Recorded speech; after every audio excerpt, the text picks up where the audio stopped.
They say love hits you when you least expect it. Well, in my case, it drove a bright red Vespa, nearly ran me over, and yelled, "You should have looked both ways, jackass."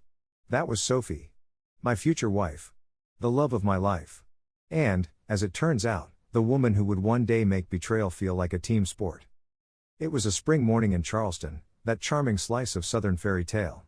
I had just stepped out of a bookstore with a fresh copy of The Old Man and the Sea, because I liked to pretend Hemingway and I shared something in common besides a beard and unresolved anger issues. And boom, here comes this woman, wild curls flying, aviator sunglasses too big for her face, her Vespa screeching to a stop inches from my kneecaps. "Hey! Are you blind or just suicidal?" she asked. "I like to flirt with death now and then. Keeps things interesting," I said, holding up the Hemingway like it was my shield. She laughed. Honest to God laughed. Then said, "You're cute. Get on." And like any rational man confronted by a beautiful, mildly unhinged woman on a scooter, I got on. We ended up at a beach bar 20 minutes later, where she ordered mimosas for both of us without asking. "It's brunch," she declared. "Mimosas are the law." I drank mine in 3 sips and tried not to stare at the way her sundress clung to her sun-kissed skin. That afternoon felt like a scene from a movie that would eventually be filed under tragic romance. We walked barefoot on the beach.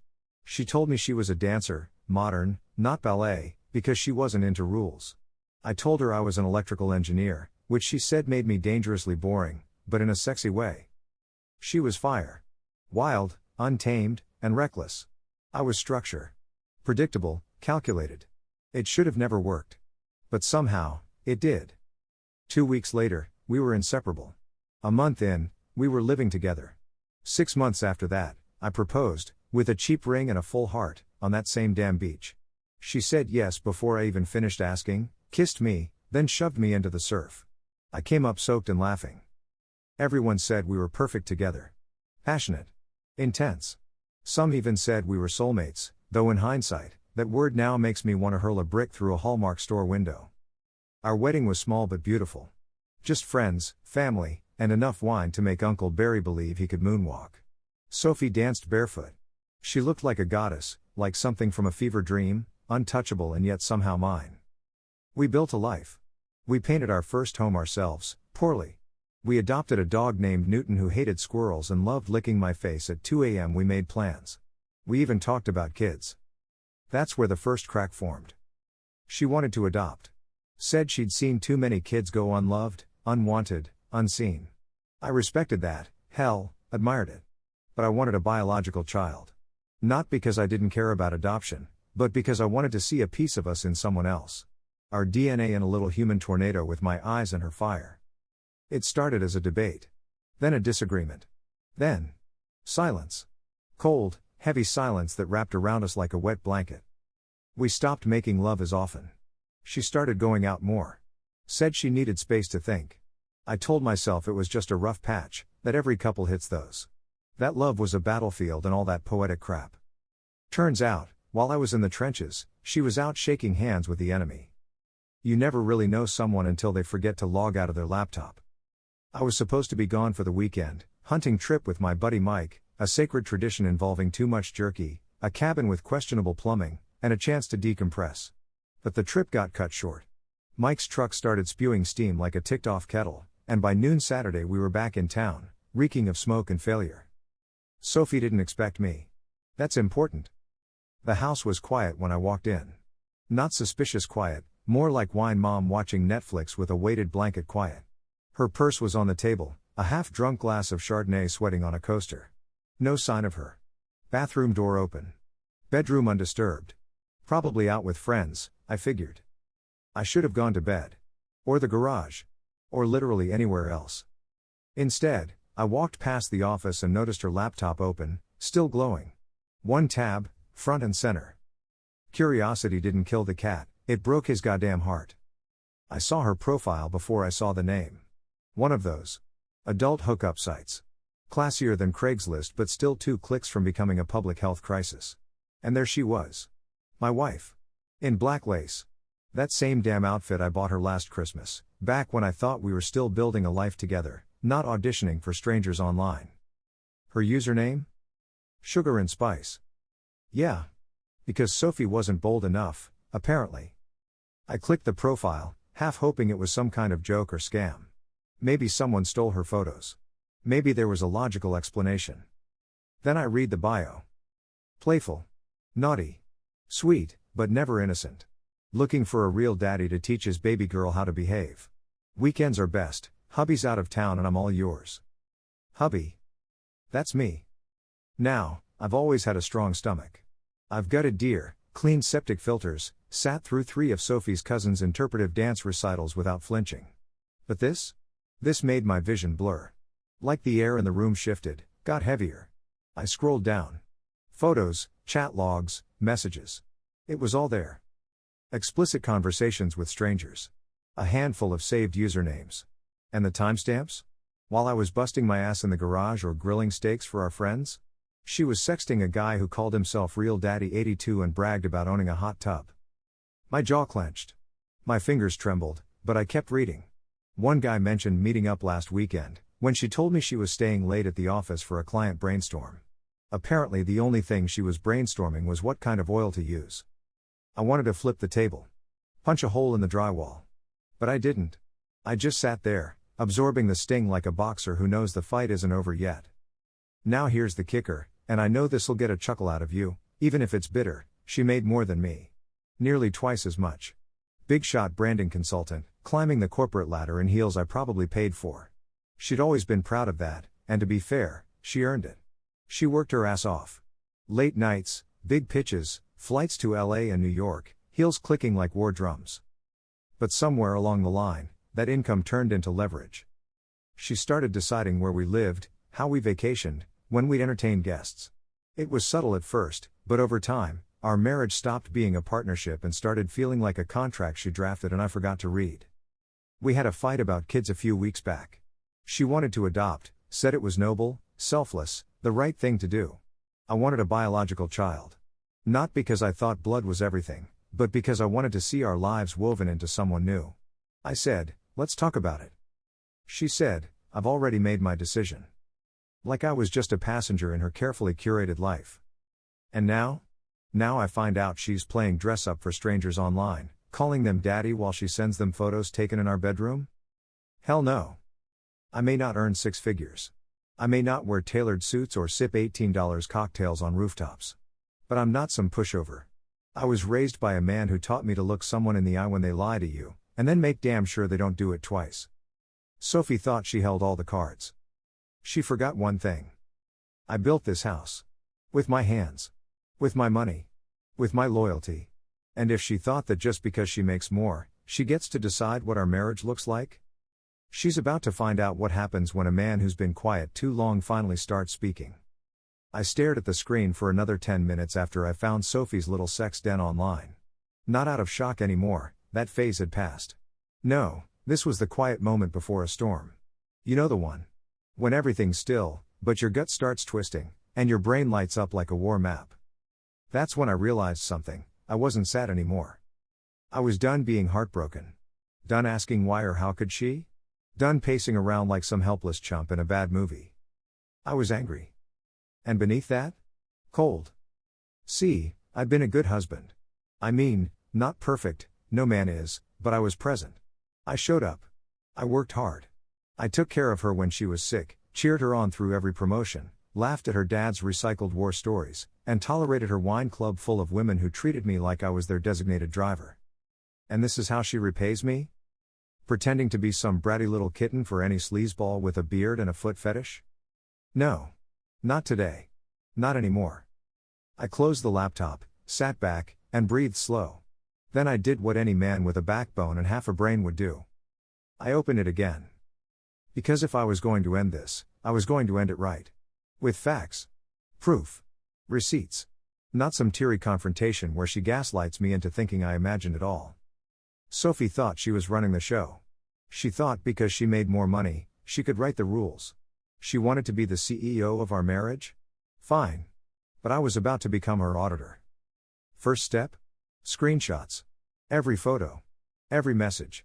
Every sleazy exchange with usernames like Big Bad Stepdad and Sweet Tooth Dilf. I cataloged it all. I didn't rush, I took my time. Labeled everything. Created folders. Dates, timestamps, conversations. I even started a spreadsheet, because I may not wear cufflinks to work, but I know how to document a damn system. There was a whole mess of content, enough to make a priest faint. Videos, too. Not hers, thankfully. But plenty of suggestive stuff she sent or replied to. The chat logs were the worst. She'd joke about me, even call me the boring one. One guy asked her if I knew, and she wrote, "Nah, he's too busy fixing the garage or whatever men do." I tell him I'm working late. He never questions it. Right. Because I trusted her. Like a fool. Once I had everything stored on a private drive, I backed it up twice, once to a USB, once to the cloud. Locked it up with passwords she'd never guess. You learn a lot about cybersecurity when you marry someone in advertising. She always said, if you don't have leverage, you don't have power. Well, guess what, sweetheart? Now I had the leverage. She just didn't know it yet. I wasn't ready to confront her, not yet. That was coming. But when I did, I didn't want some screaming match or crocodile tears. I wanted quiet. I wanted truth. And I wanted her cornered so completely that not even her smug attitude or six-figure salary could dig her out. See, I'm not vindictive by nature. But I am thorough. And when someone shatters something sacred, like trust, you don't give them a hammer and ask them to try again. You take the pieces and build a new foundation, for yourself. So I started thinking long-term. The next step? Get a lawyer. Not to file yet. Just to be ready. I wanted to know every angle. What I'd get. What she wouldn't. What counts as infidelity in our state. How assets divide when your wife's the breadwinner and the liar. I wanted to walk into that meeting with evidence so airtight it would make her sex games look like courtroom theater. Mike helped too, quietly, respectfully. He'd been through a divorce, and he knew the landmines. He even helped me dig deeper into the site she used, found more posts, some in private groups. Apparently, Sophie wasn't just a casual user. She was a regular. She had a following. She even gave advice to other women on how to hide things from their husbands. I should have been disgusted. I was. But more than anything, I was motivated. Because once I finished collecting the truth, I'd get to do what she never gave me the courtesy of doing. Look her dead in the eyes. And choose what happens next. By the time I had every file, folder, chat log, and pixel of lace-backed betrayal saved, I realized something. A courtroom wasn't going to be enough.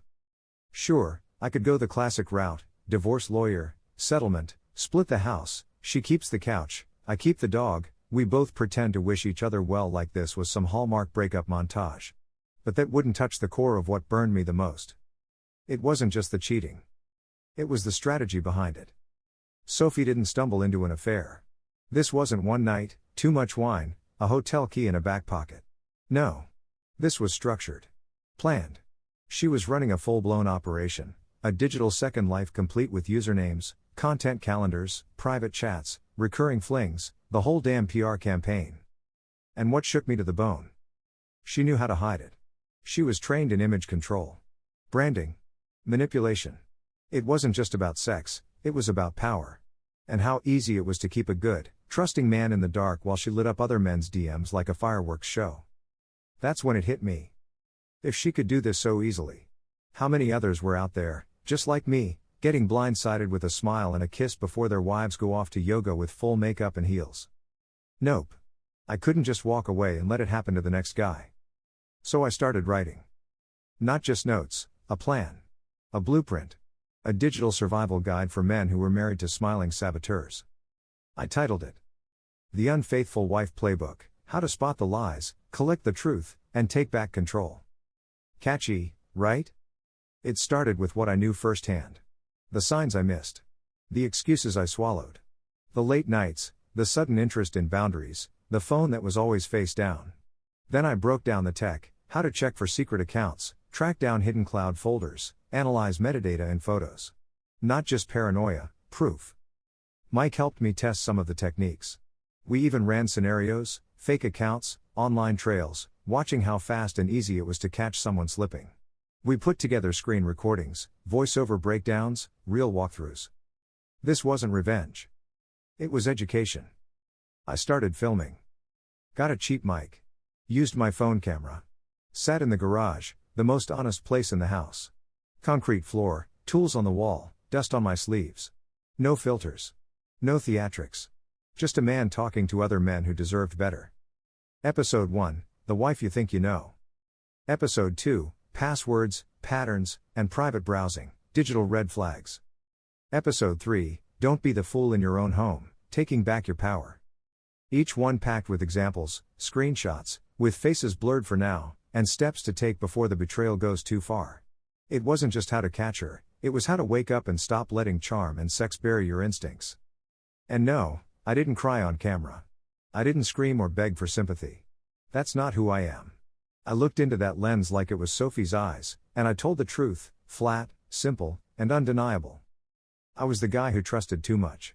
Who worked hard, came home, paid bills, gave affection, took nothing for granted.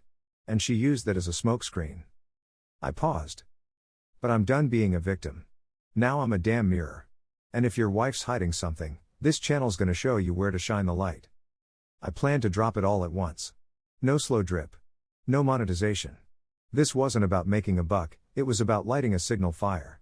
For every guy sitting in the dark thinking something feels off but can't put his finger on it. And yeah, I knew it might get attention.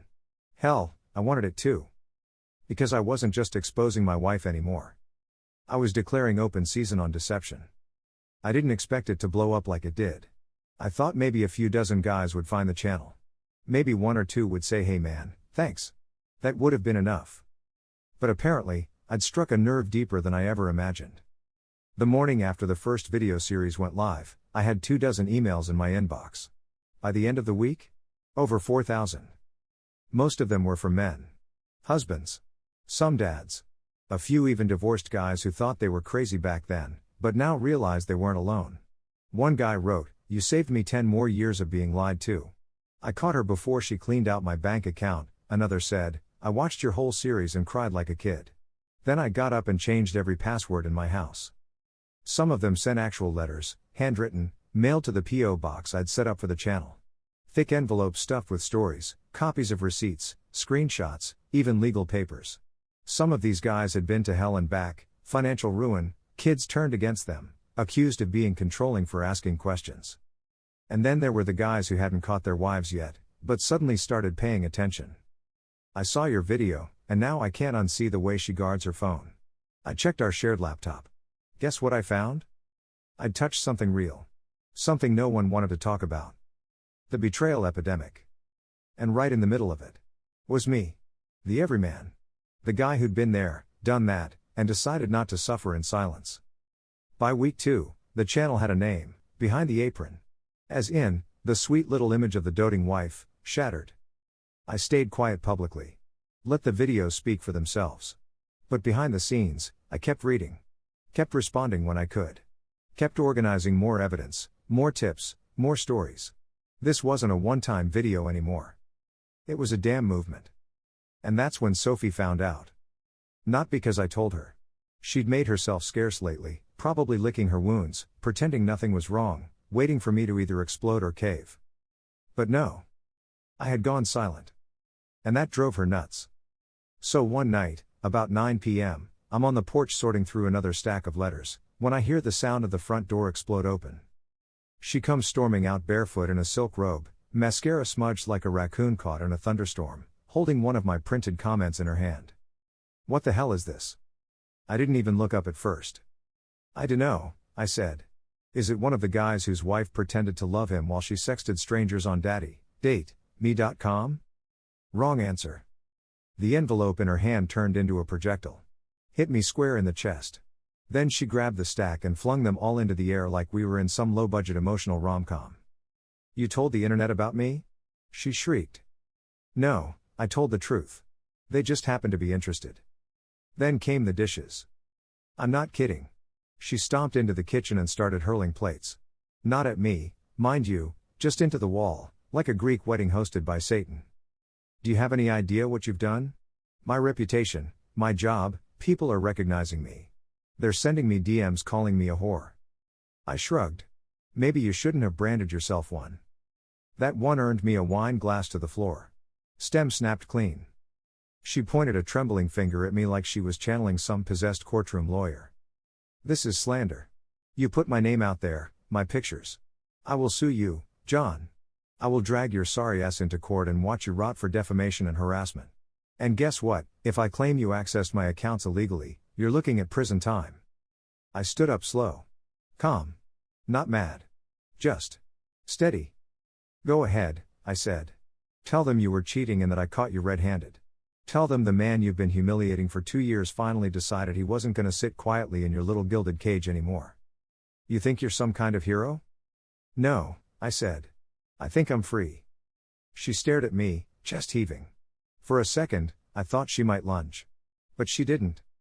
She backed down. Why?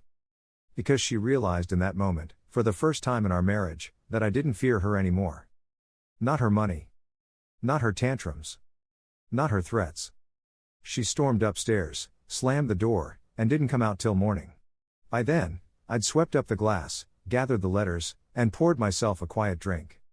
Whiskey. Neat. Because when a man finally steps into his power, the only thing that shatters is the illusion. It was a bright morning, but it felt like dusk in my chest. I stood in the courtroom in my best suit. Not tailored, not flashy, just the kind of suit you wear when you've got dignity left but a battle-scarred heart.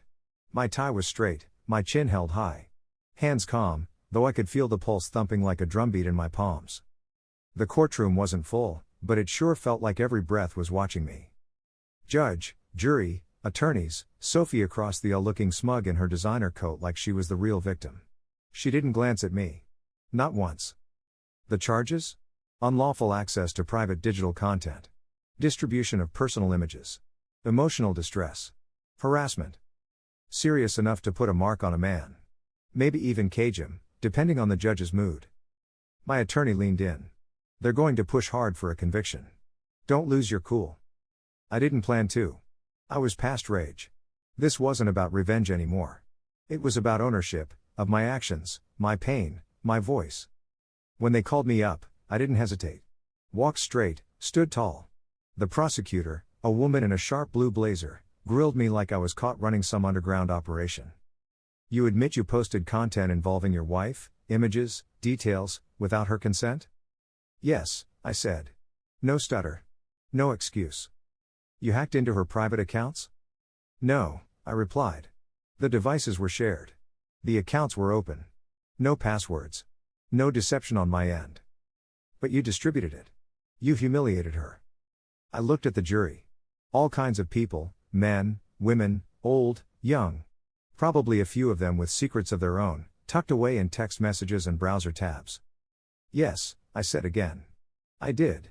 I won't lie to you. What I did was personal. And it was emotional. I was in a state of affect. A man betrayed, humiliated, lied to in his own home, while giving everything he had to a woman who used his trust like a doormat. Your Honor, I turned toward the bench. I don't deny that I acted emotionally. I don't deny I hit upload with anger in my gut. But I want the court to understand something. This wasn't about vengeance. Not really. I looked back to the jury. It was about light. About pulling the curtain back for every man who's been gaslit, manipulated, left to question his own instincts because his wife weaponized affection and financial power to keep him quiet. My videos weren't to humiliate Sophie. They were to protect the next guy who walks in from work and doesn't see the lipstick on the collar, but feels something's wrong, and gets told he's paranoid. A long pause. I'm guilty of speaking too loudly. But I wasn't trying to destroy anyone. I was trying to help. And thousands of men wrote to say that I did. The prosecutor sneered. So you think going viral justifies a crime? No, I said. But sometimes a crime is committed by someone with good intentions. Sometimes, a man breaks the rules not because he wants to hurt, but because he refuses to be silent any longer. You could have heard a pin drop in that room. The judge called a recess. When we came back, I braced for the gavel to drop like a hammer. But it didn't. The judge was an older man. Worn face, eyes that had seen everything. He looked at me long and hard before speaking. Mr. Williams, this court does not condone digital exposure of private lives, no matter the emotional circumstances. That said, I believe your actions were not malicious, but reactionary. I've read the letters submitted by your attorney. I've seen the extent of the betrayal. And I believe the law should serve justice, not just punishment. You will be fined $50,000 for violation of digital conduct statutes. You will be placed on probation for 1 year. Any future violations of privacy will result in full sentencing. But I am not sending you to jail, Mr. Williams. He paused. I believe the world has punished you plenty already. Bang of the gavel. Done. I exhaled. It wasn't freedom. But it was justice. Sophie stormed out like the floor was on fire under her stilettos. Couldn't even look me in the face. Her empire of secrets had collapsed, and all she had left were shards. I didn't smile. Didn't gloat. I just walked out of that courtroom with my head high. Because I faced it. Owned it. And survived it. Funny thing about truth, when it's raw and unfiltered, it spreads like wildfire. I didn't plan on being famous. Didn't set out to become the guy for betrayed husbands. Hell, a few months ago I was just an electrical engineer fixing fuses and swallowing my pride every time Sophie used her income to remind me who wore the crown in our castle. But now? Now I had a following. Millions. It started slow, back when the YouTube channel was just called Behind the Apron. A few videos, some gritty advice, and a shaky camera in my garage. Nothing fancy. Just a man talking like he'd finally found his voice after years of playing quiet. But after the court hearing, everything changed. People started paying real attention. The video where I spoke to the jury, footage from inside the courthouse, clips from the hearing, it all went viral. Someone leaked it online. I didn't post it. But once it was out there, it spread like wildfire dipped in gasoline. 5 million views in 72 hours. And then came the flood. Men from every corner of the globe. Blue-collar guys, bankers, cops, soldiers, teachers. Messages poured in like a broken dam. You said what I couldn't. I thought I was the only one. You saved my life. One guy told me he was 2 minutes from swallowing a bottle of pills before he saw my video. Said hearing a man speak the truth out loud without shame cracked open a door he thought was sealed shut forever. And just like that, this stopped being about me. So I leaned in. Started making weekly videos. Cleaner production. Real case studies. Interviews with other men who'd been through the ringer. I brought in a few lawyers, some therapists, even a retired private investigator. We talked red flags, manipulation tactics, psychological warfare and modern relationships, and more importantly, how to fight back. Then the sponsors came calling. Men's health companies. Tactical gear brands. Financial protection services. Even a high-end beard oil company, which I only took because their tagline was "Be the man she didn't think you could be." I picked carefully. No gimmicks. No scams. Just tools that helped men reclaim themselves. And the money? Well, let's just say it was more than I ever made designing smart thermostats. But the money wasn't the best part. The respect was. Men stopped me in hardware stores. In airports. At gas stations. Grown men, eyes misty, shaking my hand like I just carried them out of a burning building. You gave me back my spine, one said. I was living in fear of a woman who treated me like a doormat with a wallet. That's when I knew we needed more than just a YouTube channel. So I started the Apron Line. A 24/7 hotline for men dealing with betrayal, divorce ambushes, custody traps, legal blindsides, the whole nine. Staffed with advocates, legal consultants, and guys who'd been there, done that, and weren't afraid to talk about it. We didn't just hand out Kleenex. We handed out roadmaps. We helped guys file for emergency custody. Helped them document manipulation before it turned into court leverage. Taught them how to protect assets, track digital cheating, and stand firm in a world that told them to shut up and pay alimony with a smile. Some called us radical. I called us realists. And you know what the wildest part was? Even some women started to speak up. Sisters. Mothers. Ex-wives of cheaters. They weren't offended, they were relieved. Because finally, someone was standing up for the good men. The loyal ones. The quiet ones who gave everything and got stabbed in the back with a smile. Sophie saw all this, of course. At first, she ignored it. Then she tried to spin it, said I was weaponizing male insecurity. Called me a professional victim on some morning talk show. But the host, a middle-aged guy who'd clearly been through a divorce himself, just nodded while I dropped facts like bricks. Sophie faded from relevance fast. I didn't gloat.